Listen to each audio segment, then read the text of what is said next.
l'esprit de Native Instruments, l'utilité, c'est qu'on a accès à beaucoup d'effets qui sont placés soit de manière individuelle, on va pouvoir les cocher et décocher pour les faire fonctionner, ou le son va transiter à l'intérieur en série, donc la possibilité de passer dans une chaîne d'effets. C'est la possibilité de modifier l'ordre en cliquant ici tout simplement. Donc vous pouvez modifier le déclenchement de la série d'effets pour les positionner en 1, 2, 3, 4, 5, etc. etc.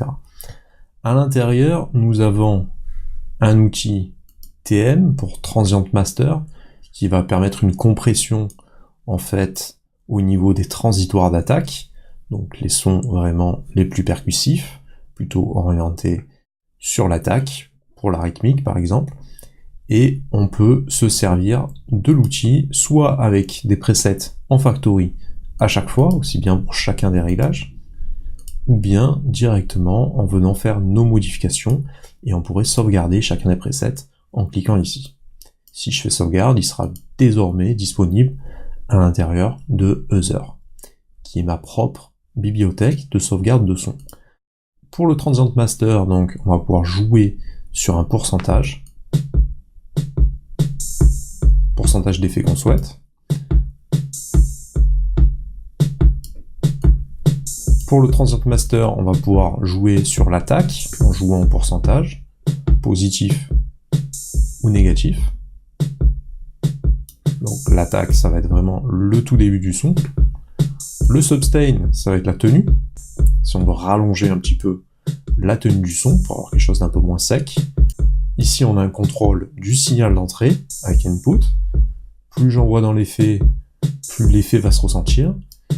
Et on peut également jouer sur la sortie. La sortie du son, faites bien attention, vous voyez qu'ici, maintenant, désormais, on se met à saturer. Je vais baisser. Voilà, pour que ça ne passe pas au niveau du clipping. En numérique, ce serait une faute grave, par exemple. Jouez plutôt sur l'entrée du signal, si vous voulez vous rajouter un peu de mordant. Nous avons également la saturation, donc avec les réglages de factory qui sont présents, soit des choix de distorsion classique,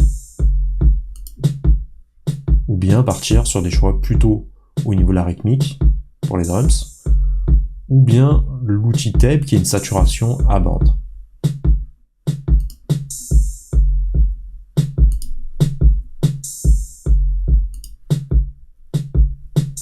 On peut passer de l'un à l'autre directement ici. Je vais rester en drum puisqu'il s'agit d'un drum. On peut jouer sur le gain, donc rajouter du signal à l'intérieur de sa saturation, et jouer sur la sortie du signal. On va doser ça pour ne pas passer dans le rouge. Si je passe au niveau du tape, on a également un choix au niveau du warm, qui va être un peu la chaleur du son, et on peut rajouter un peu de signal au niveau du high filter, donc du filtre haut au niveau des fréquences les plus aiguës.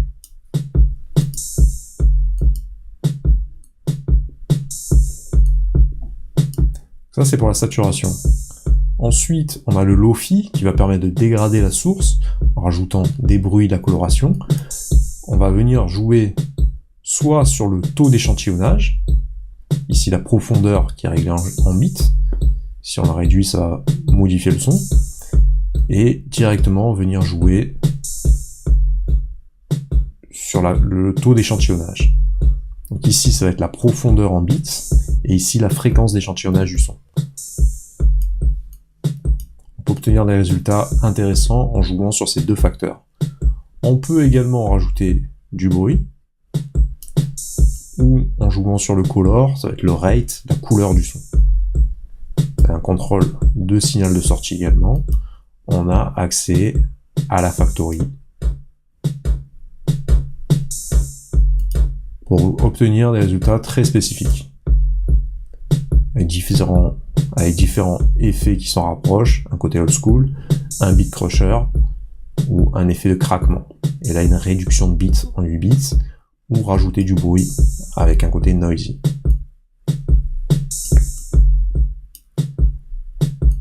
Ensuite, on a un filtre EQ, donc on peut passer de l'un à l'autre en cliquant directement ici. Donc là, il s'agit des EQ. et ici des filtres avec des effets supplémentaires. Retenez que à chaque fois que je me mets sur un élément, par exemple ici, vous avez un choix comme un EQ classique de la fréquence. Vous pouvez faire intervenir un effet bell pour un effet en cloche. Ici, on peut choisir le choix de la bande, donc au niveau du low, c'est-à-dire les fréquences les plus graves, le bas médium, le haut médium ou les aigus. Et à chaque fois, on a un effet en bell ici, un peu comme s'il y avait un filtre, et ici un EQ. Avec un choix de fréquence, la largeur de la sélection, une compensation du gain et un contrôle du volume de sortie. Ici, on a accès aux 3 bandes. Donc vous voyez qu'il y a énormément de possibilités avec le mode EQ. Les filtres des 2 éléments sont côte à côte. Ici, on a un EQ 3 bandes classique. Et ici, un passe-bas. Donc tout ce qui est en dessous de la fréquence de courbure va pouvoir passer, le reste va être coupé. On a un effet à 1 pôle, 2 pôles, 4 pôles, ou un effet d'aft qui va faire résonner et qui va saturer un petit peu autour de la fréquence de courbure. Autour de la fréquence de courbure.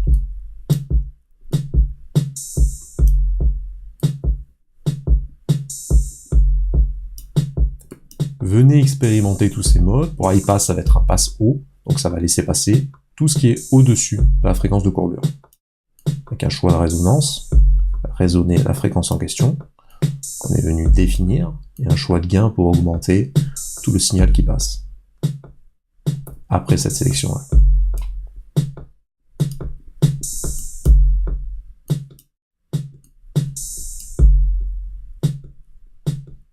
Actuellement, j'ai placé mon effet sur le pied, donc il vaudrait mieux rester au niveau du low pass.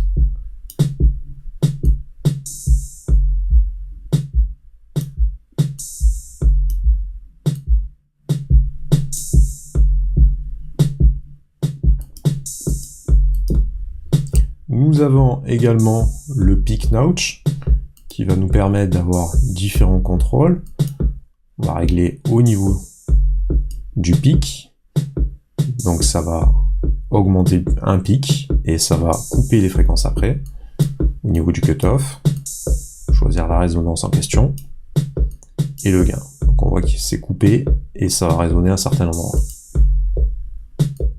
Ici ça va être beaucoup plus drastique avec des coupes qui sont vraiment sévères, c'est-à-dire qu'on va pouvoir sélectionner une forme qui va pouvoir se déplacer avec le cutoff, régler en Hertz, on va pouvoir augmenter l'effet qui va couper à 2 endroits bien spécifiques ou augmenter vraiment tout le signal en dehors des sélections qui sont faites.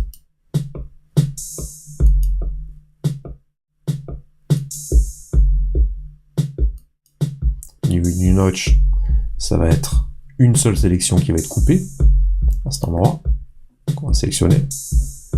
On va nettoyer certaines fréquences par exemple. Et un effet qui est juste un trou et une résonance pour amener un petit peu de groove dans certaines situations. Au niveau des effets, on peut jouer sur différentes courbes. 1, 2. Donc là, ça va jouer vraiment sur les formants qu'on va pouvoir déplacer. L'effet parler au niveau du talk. Augmenter plus ou moins l'effet en l'accentuant. Ou la size qui va être carrément la taille, donc l'endroit où va se placer l'effet. Au niveau du vowel, ça va être au niveau des voyelles. 2 sélections sont possibles, plus ou moins affirmées. On va pouvoir déplacer un petit peu ces courbes. Et phaser qui va nous permettre de rajouter du phasing.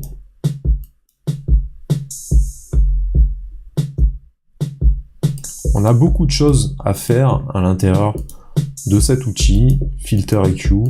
on voit que c'est vraiment très garni et on a la possibilité de passer d'un réglage à un autre. Je vais le décocher pour passer au compresseur maintenant.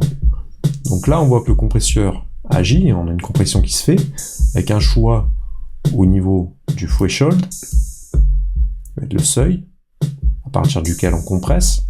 Ce choix va être fait en décibels ici, non pas en fréquence, donc c'est le pourcentage d'effet de compression que je veux. Le ratio, c'est plus ou moins de compression. On est en mode pro, donc on a quelque chose d'assez réaliste en termes de valeur. Ici, il y a tout qui passe. Et là, ça compresse un peu plus. On a un choix de l'attaque, compresser plutôt l'attaque, ou compresser plutôt la tenue, le temps que va durer le compresseur. La sortie du signal. On a un mode pro. On a le mode Solid Bus Comp qui va émuler la compression SSL avec le modèle des consoles analogiques avec le J-Comp. Toujours un attaque d'attaque, de release qui va être cranté cette fois, comme sur les modèles SSL. Un make-up pour compenser la compression. Et un mix pour faire une compression parallèle, c'est-à-dire réinjecter un signal traité qui va rentrer avec un signal non traité. On contrôle de sortie.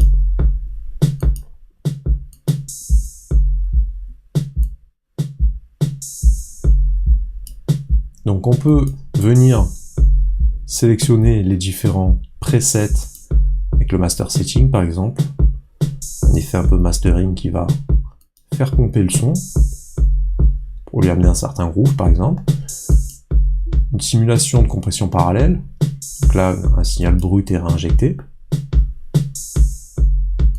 quelque chose d'un peu plus punchy pour les rythmiques, pour avoir un son un peu plus spécifique, un peu analogue, et s'en servir comme sur le modèle J-Bus d'origine, qui est une compression par groupe.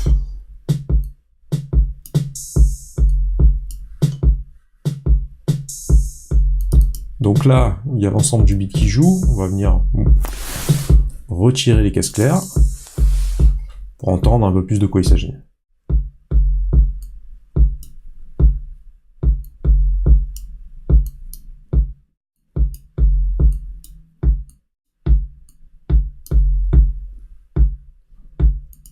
Compresseur, mon filtre, je vais jouer sur les formants, les voyelles, le phasing. On va revenir sur quelque chose d'un peu plus classique.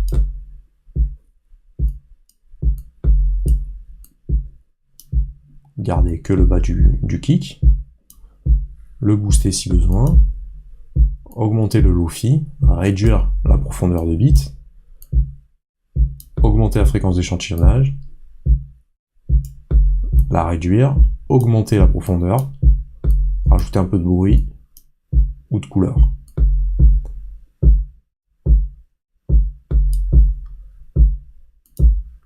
Une saturation peut être rajoutée également, très adéquate au niveau du drum qui va jouer plutôt sur le bas du spectre, et un transient master qui va nous permettre vraiment de moduler l'enveloppe du son. Donc par exemple ici on a un choix qui est assez sec, on pourrait rajouter du sustain pour ajouter un peu de tenue. Réduire l'attaque pour laisser passer un petit peu les premiers transients et venir orienter notre choix plutôt un petit peu plus tard dans le temps.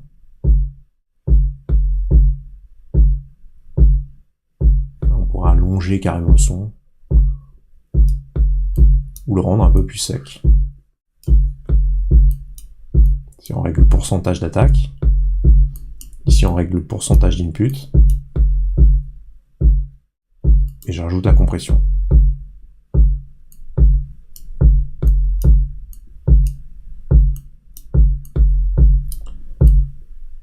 Comme sur le J-Comp d'origine, on peut se mettre en pourcentage, cranté, ou se mettre en mode automatique. C'est un des premiers compresseurs à avoir rajouté cette fonction. Vous pouvez également aller regarder les articles à l'intérieur du blog Technologique Music Play MAO et à venir vous abonner à ma page YouTube PlayMAO en activant la clochette des notifications. Vous pouvez également aller sur la plateforme playmao.fr dans la rubrique collection formation. Dans la rubrique formation, on va retrouver différentes formations qui sont structurées, qui vont permettre d'accéder à un espace personnalisé qui sera remis à jour constamment et qui vous permettra de vous former à la musique assistée par ordinateur si vous voulez progresser en tant que musicien ou dans votre carrière de producteur de musique ou d'ingénieur son, mixage, mastering.